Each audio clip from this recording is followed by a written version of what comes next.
안녕하세요. 주식으로 부자 되고 싶은 남자 주입니다. 어제 미국 시장이 급락을 하면서 우리나라 시장도 오늘 급락으로 마감을 했는데요. 미국 시장 상황부터 먼저 살펴보고 가도록 하겠습니다. 먼저 다우존스인데요.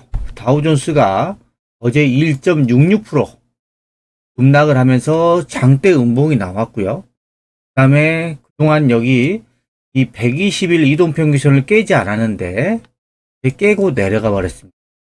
그리고 나스닥 같은 경우에는 지금 어제 2.05%가 급락을 했는데요. 지금 나스닥 같은 경우는 아직은 이 60일 이동평균선을 지금 깨지는 않고 있습니다. 그리고 S&P 500 같은 경우에도 지금 보시면 1.85% 급락하면서 60일선 이탈하고 내려왔고 지금 120일 이동평균선까지 내려온 상태입니다. 보시면 미국의 3대 지수가 급락으로 마감을 했죠. 그리고 이 필라델피아 반도체도 지금 2% 급락으로 마감을 했는데 필라델피아 반도체는 지금 다우존스, 나스닥, S&P 500에 비해서는 좀 강한 모습이 조금 나오고 있습니다. 이렇게 미국 증시가 급락하게 되는 이유, 여러분들도 뭐 뉴스라든가 다른 영상을 통해서 많이 보셨을 텐데요. 가장 큰 건 이겁니다. 긴축입니다. 긴축. 지금 원래는 지금 그 0.25% 3월달 FOMC에서 0.25%를 인상할 것으로 지금 가능성이 높아졌는데 지금 돌아가는 또 상황을 보면 0.25가 아니라 0.5%를 인상할 가능성이 다시 높아지고 있습니다. 자, 이런 이유 때문에 원래는 지금 긴축 속도가 조금 완화가 됐는데 다시 긴축 속도를 높이는 게 아니냐, 이런 불확실성이 좀 작용을 하면서 시장이 두려움을 떨고 급락을 하고 있는 것 같거든요. 그래서 지금 기사를 보시면 파월 의장이 뭐라 했냐면 7일날 연설에서 최근에 경제 지표가 그냥 예상보다 강세를 보이고 있습니다. 이게 문제입니다. 경제 지표가 안 좋아야 금리 인사 속도를 낮출 수가 있는데 경제 지표가 예상보다 좋아 버리니까 그래? 금리 더 올려도 되겠네? 라고 이제 이런 이야기까지 좀 하고 있는 거고요. 그 다음에 지금 연준은 예전부터 계속해서 그랬죠. 지금 연준의 인플레이션 목표치 2% 수준, 여기까지 낮추기 전까지는 금리를 계속 올린다고 했는데 지금 최근 몇 달간 인플레이션이 완화는 되고 있지만 지금 이 연준에서 원하는 목표치 2% 수준까지 내려가기 위해서는 아직도 지금 멀고도 험한 길이 될 것이라고 지금 이야기를 하고 있습니다. 그래서 원래는 시장에서는 0.25%를 인상할 것이다. 12월달하고 이어서 지금 2% 인상할 것을 예상을 하고 있는데 지금 1월달 경제 지표를 발표하고 나서 이게 좋아지면서 긴축을 좀 더 강하게 할 수 있다. 0.5%를 인상할 수 있다라는 전망이 나오면서 시장이 좀 충격을 받고 있다라고 보시면 될 것 같고요. 지금 작년 12월 달에 FOMC 이후에 공개된 이른바 점도표, 금리를 예측할 수 있는 그런 점도표죠. 여기에 보면은 연준의 대부분의 이사들은 올해 말 기준금리를 지금 5에서 5.5%로 지금 전망을 하고, 지금 미국의 기준금리가 4.5%예요. 만약에 여기에서 이번에 3월 FOMC에서 0.5%가 인상이 된다면 0.25%가 되는 겁니다. 그러면 지금 5에서 5.5%를 작년 12월 달에 전망을 했는데 지금은 여기에서 이제 좀 더 높아질 5점 후반대가 나올 수도 있는 그런 가능성이 조금 보이는 것인데요. 이로 인해서 지금 시장을 크게 충격을 받고 예상보다 또 빠르게 긴축을 하는 게 아니냐라고 하는 거고, 이 고금리가 왜 이렇게 기업들한테 무섭냐면요. 기업들이 자기 돈 가지고 큰 이런 설비 투자를 하는 기업이 얼마나 되겠습니까? 대출을 받아서 설비 투자를 하는데 금리가 높아지면 높아질수록 이 설비 투자에 대한 부담이 엄청나게 작용을 하는 겁니다. 그리고 지금 시장 자체가 대부분의 업종 상황이 별로 안 좋아요. 대부분의 기업들의 실적 전망치가 낮습니다. 그러다 보니까 기업들이 선뜻 이런 고금리 시대에서 투자도 못해요. 그리고 이제 고금리 시대에 고금신 시대에 지금 대출 이자도 못 내는 한계 기업이라고 하죠. 이 한계 기업에 그 집중을 하고 있다라는 그런 기사들까지 막 나오고 있습니다. 이렇다 보니까 고금리는 기업을 경영하는 분들에게는 지금 최악의 상황이 지금 계속 만들어지고 있는 거고, 금리가 어느 정도 이제 고점 신호를 잡아야 이런 부분이 좀 완화될 텐데, 아직은 계속 뭐 금리를 빠르게 올린다는 그런 의도가 지금 연준의 시작인 것 같습니다. 그로 인해서 지금 시장이 큰 충격을 받고 있다라는 거 여러분들이 좀 알고 계시면 될 것 같고요. 그 다음에 어제 이제 미국 증시가 급락을 하다 보니까 우리나라 증시도 당연히 영향을 받았습니다. 코스피는 1% 급락을 하면서 지금 60일 이동 평균선까지 내려온 상태고요. 그 다음에 코스닥 같은 경우에는 오늘 무려 2.55%가 급락을 했습니다. 2.55%. 딱 코스피 대비해서 많이 빠졌죠. 그거는 이제 코스닥이 그동안 코스피 대비해서 많이 상승을 했기 때문에 지금 많이 빠진 겁니다. 오늘 많이 빠졌다 하더라도 지금 20일 이동평균선에 있어요. 코스피는 지금 아까 보셨죠? 이 60일 이동평균선까지 지금 내려온 상태인데 코스닥은 아직도 오늘 급락을 했는데도 20일 이동평균선에 내려갔습니다. 시장이 이렇게 급락을 하다 보니까 당연히 환율은 올라가겠죠. 달러 환율이 급등은 아니지만 상승하면서 2월 27일, 28일 고점을 조금 넘어섰습니다. 지금 전반적으로 지금 미국의 예상보다 빠른 긴축으로 인해서 시장 상황이 매우 안 좋다라고 보시면 될 것 같고요. 이런 긴축 그리고 이 고금리가 진행되는 상황에서 주가가 상승을 하기 위해서는 뭐예요? 조금 실적이 좋아야 되는데 실적이 그냥 좋으면 안 돼요. 왜냐하면 고금리 시대잖아요. 고금리 시대. 이때는 지금 그냥 좋아서는 주가가 안 올라갑니다. 실적이 고성장을 해야 됩니다. 고성장. 지금 우리나라 산업에서 가장 확실하게 고성장할 수 있는 산업이 어딘가요? 여러분들도 뭐 많이 들으셨겠지만 당연히 배터리 쪽입니다. 2차전지 쪽이.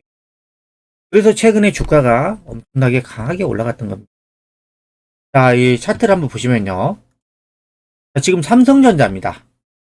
삼성전자는 지금 보시면 최근 1월 달에 좀 반등하는가 싶더니 지금은 어때요? 1월 반등 이후에 다시 밀리고 있죠. 자, 이런 거는 주도주가 아니에요. 거의 주가가 거의 바닥권에는 있다고 하지만 강하게 올라가지 못하는 거는 주도주가 아닙니다. 이런 거 지금 삼성전자 들고 계시면 여기서 주가가 막 추가적으로 막 급락하거나 이런 모습은 아니겠지만 정말 재미없는 상황이 지금 벌어질 수밖에 없다는 겁니다. 그리고 SK 하이닉스입니다. 오늘 2.6% 급락을 했는데 이것도 보시면 올해 1월 달에 반짝 올랐어요. 반짝. 여기에서 진짜 주도주라고 하면 이렇게 떨어질 게 아니라 이렇게 올라가는 상황이 벌어져야 되는데 반대예요. 반대. 또 내려가고 있잖아요. 이런 건 주도주가 아니라는 거예요. 반도체에 대해서 여러분들에게 좀 자주 말씀드렸는데 지금 삼성전자의 반도체 재고가 29조라고 합니다. 29조. 2.9조도 아니고 29조. 1년 동안 지금 12조가 늘었다고 합니다. 재고가 왜 이렇게 늘어나요? 물건을 생산을 하는데 안 팔리니까. 반도체가 안 팔리니까 재고가 늘어나는 거 아닌가? 창고에다 계속 쌓아놓느라고. 그만큼 지금 반도체 상황이 안 좋다는 거고요. 그 다음에 SK 하이닉스도 지금 재고 자산이 15조 원대입니다. 1년 사이에 지금 75%가 급증을 했어요. 반도체 상황이 이런데 주가가 올라갈 수 있을까요? 물론 뭐 거의 바닥권은 맞아요. 근데 주가가 상승하기 위해서는 앞으로의 반도체 업황이라든가 이런 게 엄청나게 좋아져야 되는데 그런 모습이 안 나타나고 있으니까 지금 주가도 지지부진한 겁니다. 반도체 중소형주 소부장 볼까요? 하나머티리얼즈 반도체 부품입니다. 올라갑니까? 오르락 내려가다가 거의 제자리 걸음하고 있습니다. 올라간 것도 없어요. 그리고 심텍 한때 PCB의 대장이었던 심텍 이것도 보시면 1월 달에 조금 반등하는 거 싶더니 또 내려가고 있어요. 올라간 게 없죠? 그 다음에 반도체 장비주 머니가이피스 보겠습니다.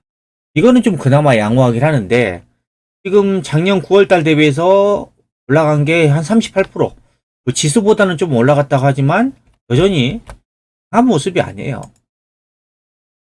지금은 반도체는 지금 들어갈 때가 아니라는 겁니다. 바닥권은 맞는데, 하고 막 상승할 수 있는 그런 시기가 아니라는 거예요. 그리고 게임 좀 볼까요? 펄어비스 작년 10월 달부터 올라간 게 없습니다. 그리고 카카오 게임즈 마찬가지입니다. 작년 10월 달 대비해서 올라간 게 없습니다. 거의 제자리입니다. 제자리. 아주 그 지루한 지금 주가 흐름이 진행이 되고 있다는 거죠. 그리고 네이버 1월 달에 조금 반등했죠? 이때 왜 반등했어요? 지수가 반등하니까 지수 관련 이런 대형주들도 같이 반등을 했죠. 근데 지수가 밀리니까 또 같이 밀리고 있죠? 조금 반등하는가 싶더니 또 내려가고 있잖아요. 이런 건 주도주가 아니라는 거예요. 그냥 단기 낙폭 과대 반등. 카카오도 볼까요? 카카오도 마찬가지입니다. 1월 달에 반짝 올라요. 이때 막 올라갈 것처럼 얘기를 했죠. 떠들어댔죠. 지금 어때요, 주가가? 다시 올라간 거 다 반납하고 거의 제자리 걸음하고 있어요. 자, 이런 주도주가 아니다. 라고 보시면 될 것 같고, 그 다음에 셀트리온 3월 달에 조금 반등했습니다. 아주 미미하게 반등. 근데 추세는 여전히 지금 고점이 낮아지면서 계속 하락 추세입니다. 자, 이런 종목들은 지금 시장에서 주도주가 아니라는 것을 지금 차트가 보여주고 있습니다. 자, 그러면 주도주들은 지금 어떤 종목인지 여러분들에게 보여드리겠습니다. 먼저 포스코 케미칼입니다. 최근에 등하면서 신고가를 내고 좀 밀리긴 했지만 그건 뭐예요? 신고가 이후에 지금 눌림목 구간이죠. 눌림목 구간. 아까 먼저 보여드렸던 이런 하락 추세에서 반등하는 종목이 아니라 신고가 이후에 눌림목 구간이에요. 이런 것들이 바로 주도주라는 거고요. 그 다음에 포스코홀딩스. 이거는 철강이라기보다는 이제 2차전지하고 좀 연관됐다라고 보시면 돼요. 2차전지 원재료죠. 원료 이런 쪽 리튬 쪽. 이 종목도 보시면 지금 저점을 높여가면서 계속 올라가고 있습니다. 오늘같이 이렇게 시장이 급락할 때 포스코홀딩스도 조정할 때 이때가 제가 봤을 때는 진입하기 매수하기 좋은 위치다 라고 좀 보인다는 거죠. 앞으로 성장성 2차 전지의 산업 성장에 등을 업고 포스코홀딩스도 엄청나게 성장할 수밖에 없는 그런 기업이기 때문입니다. 그리고 에코프로 BM 오늘 좀 급락을 했어요. 오늘 좀 빠졌죠. 제가 이거 너무 올랐다. 지금은 이제 너무 올라서 지금 조정을 하는 거예요. 에코프로 BM은. 그리고 제일 많이 올랐던 에코프로는 뭐 10만원짜리가 30만원 갔으니까 이 구간에서 3배 올랐죠. 3배. 오늘 5.66% 급락을 했는데 많이 올랐으니까 빠지는 겁니다. 지금 이런 종목들이 바로 주도주라는 거예요. 주도주. 그래서 지금 이런 포스코 케미칼 이거는 조금 더 조정해주면은 조금 매수하기 좋은 위치일 것 같고 포스코홀딩스는 지금 구간에서도 지금 매수하기 좋은 위치고 그 다음에 에코프로 BM 같은 경우에는 제가 볼 때는 주가가 한 이 정도 21선 근처까지 오는 거의 한 8만원 전후 8만원 전후 정도까지 조정을 해주고 조정 이후에 좀 돌아서는 모습이 나온다면은 그때 한번 매수를 검토해보면 좋을 것 같고요. 그 다음에 에코프로 이 종목 같은 경우에도 지금 제가 볼 때는 한 요 정도 27만원 전후죠. 27만원 전후까지 만약에 조정을 하고 난 다음에 돌아서는 모습이 나온다면 좀 매수하기 좋은 위치다. 바로 이렇게 강하게 올라갔다가 눌림목 주는 그런 주도주들을 여러분들이 좀 공략해가지고 이렇게 조정할 때가 이제 매수 기회라는 겁니다. 그리고 마지막으로 LNF는 오늘 코스닥이 급락하는 와중에도 1.74%가 상승을 했습니다. 장중에 3.9%까지 상승했죠. 이상하죠? 코스닥 지수는 급락하는데 LNF는 마감했습니다. 이 종목은 지금 에코프로나 에코프로 BM에 비해서 많이 안 올랐어요. 상대적으로 덜 올랐습니다. 그리고 어제 급락 이후에 오늘은 장 초반에는 분봉을 보시면 장 초반에 밀렸어요. 밀렸습니다. 근데 지금 양봉으로 지금 뽑아주면서 지금 마감을 했습니다. 상승으로. 제가 여러분들에게 이 LNF에 대해서 어제 엊그저께 좀 말씀드렸죠. 이거를 지금 왜 에코프로 BM의 후속주라고 했다. 첫 번째는 뭐냐면 LG 에너지 솔루션이 주 고객이라는 겁니다. LG 에너지 솔루션의 지금 시장 점유율이 삼성 SDI와 SK온의 시장 점유율 합한 것보다 많습니다. 20%가 넘어가죠.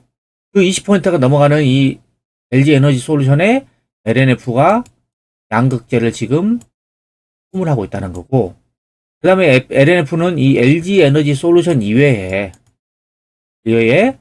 삼성 SDI에도 지금 양극재를 납품하고 있고요. 그 다음에 SK온에도 양극재를 납품하고 있습니다. 고객사가 지금 다변화되고 있고, 그 다음에 최근에 지금 3조 8천억 납품한 회사 있죠. 바로 테슬라입니다. 이렇게 지금 고객사가 지금 다양합니다. 그래서 이런 부분들이 좀 장점이라 했고, 그 다음에 두 번째로 지금 중국 기업과 합작을 해서 국내에 리튬 공장을 짓는다 했습니다. 리튬. 이건 뭐예요? 2차전지 원재료죠. 그동안 에코프로하고 에코프로 BM, 그 다음에 포스코 케미칼이 이렇게 좀 더 LNF보다 강했던 이유는 뭐냐면, 지금 모 회사하고 이 관계 회사가 바로 이 원재료를 지금 보유하고 있기 때문입니다. 포스코 케미 같은 경우는 포스코 홀딩스가 있었고, 그 다음에 에코프로 BM 같은 경우는 에코프로가 있었습니다. 이런 원재료에 대한 이런 성장 기대감이 또 작용을 하면서 에코프로 BM과 포스코 케미칼이 더 올랐죠. 근데 그거를 조금 이제 만회하기 위해서 LNF도 국내 리튬 공장을 짓기로 했습니다. 그리고 세 번째로 에코프로는 지금 하이니켈 NCMA, 하이니켈 NCMA 이쪽 분야에서 지금 최고의 기술력을 가지고 있습니다. 엄청나게 뛰어난 기술력을 가지고 있다라는 거죠. 그래서 지금 에코프로 LNF가 지금 자금력이 좀 다른 기업에 좀 딸리고, 그로 인해서 지금 증설을 공격적으로 하지 못한다. 이런 이슈들이 작용을 하면서 시장에서 지금 강하게 올라가지 못했는데, 저는 결국에는 이런 부분들이 해소가 되고, 지금 너무 많이 오른 에코프로나 에코프로 BM은 조정이 나가고, LNF는 상대적으로 좀 상승할 수 있는 그런 기회가 되지 않을까 생각이 돼서, 지금도 여전히 이 LNF가 차전지 지금 소대 중에서는 지금 강력하게 매수해야 될 종목이다 라고 좀 생각을 하고 있습니다. 주말에는 주식 걱정하지 마시고 가족들과 행복한 시간 보내시기 바랍니다. 지금까지 시장이 조정할 때 주도주는 매수 찬스라는 내용을 설명해 드렸는데요. 영상이 마음에 드셨다면 구독, 좋아요, 알림 설정 부탁드립니다.